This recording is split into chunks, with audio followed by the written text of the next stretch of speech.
welcome back to my channel. So in today's video we're going to be decorating the clear cover of this no-sew journal that I made. If you want to learn how to make one of these, it's really easy. There's no like stitching or measuring involved, then you can check out the tutorial. I'll leave it linked down below in the description box. But today we're going to be decorating the cover. So I've never had a journal before where I've made it with a clear cover, so this is literally just like some offcuts of plastic packaging. It might have been from stickers or something, or you know when they put plastic in things to kind of help it stay flat.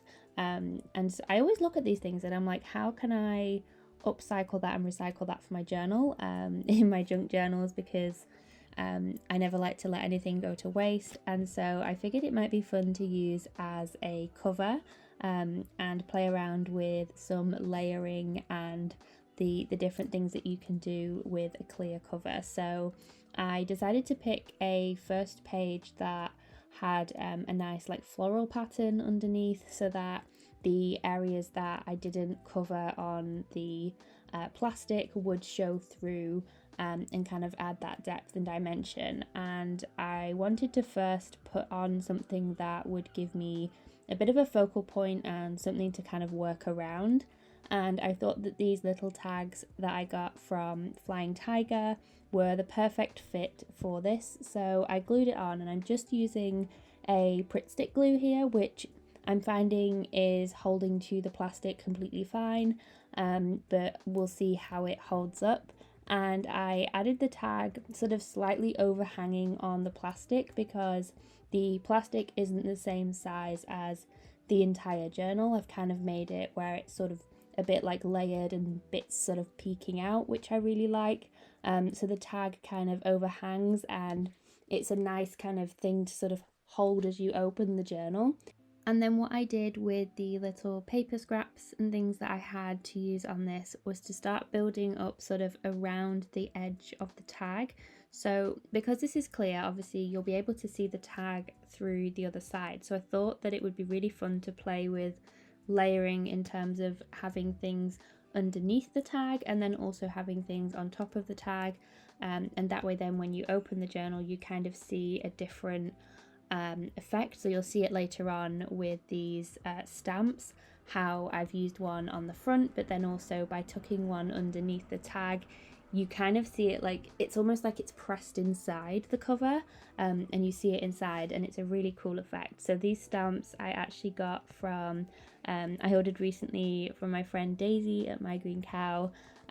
She's launched some new bits in her shop, but she also has these little packs of muted vintage stamps, which are right up my alley.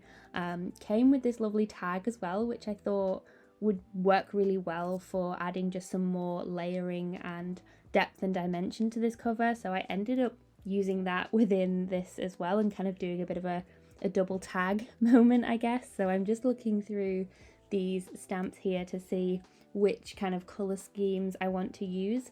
And the fun thing about stamps is that if you don't like the sort of aesthetic of the pattern or the print on the front of the stamp, is that you can always just turn them around, and I sometimes like to use them just as a reverse as well, so you can sometimes see little details through. You've got the kind of serrated edges as well, and they add a nice kind of bit of plain collage as well. So you'll see how I've done that, where I've used them facing up and then also facing down as well. So I've just picked out some of my favorite colors here. I really liked the Australia stamp there. The color, that green, was really beautiful, so I really wanted to use that on the front. But you'll see here I'm just turning this one round because I didn't quite like the front of the stamp, but I thought that the reverse would be nice as a bit of plain space, and then you'll see how it kind of shows through on the back anyway, so you still do see a little bit of the stamp, which is kind of fun with this clear cover design. So I was just playing around with the different sort of layouts and where I wanted to place things. You'll see here I'm just sticking this underneath the tag, so this is where the stamp is going to get kind of squished in between my collage, and it looks like it's going in the background, but it's not, because it's actually showing through on the reverse of this clear plastic sheet. And so I just started building up all the way around the tag just so that it didn't look like it was sort of floating on the page. So yeah, you'll see there how it's kind of showing through. And yeah, it was really fun to play around with the different collage elements that I wanted on this page.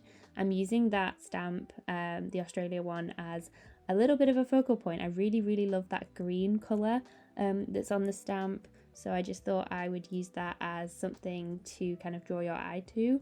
And then of course I really love using these rub-on stickers. These are by the brand MU, and I thought these would be really fun to play with on this plastic sheet. So I used them as a sort of normal layering element on some of the elements of my collage on the front of the journal cover. And then what I also thought might be fun would be to use them on the back in areas where there were gaps to kind of show through from the reverse, so they're kind of a little bit more muted, like a ghost effect. I don't know, it's like you sort of push them back a few layers on the actual journal cover, so you can still see them, but they're just not, they don't pop as much, if that makes sense. So you'll see in a moment how I then applied one on the reverse, and again, it's just really fun to play with these different layers and how you can make the cover sort of, it like feels a little bit more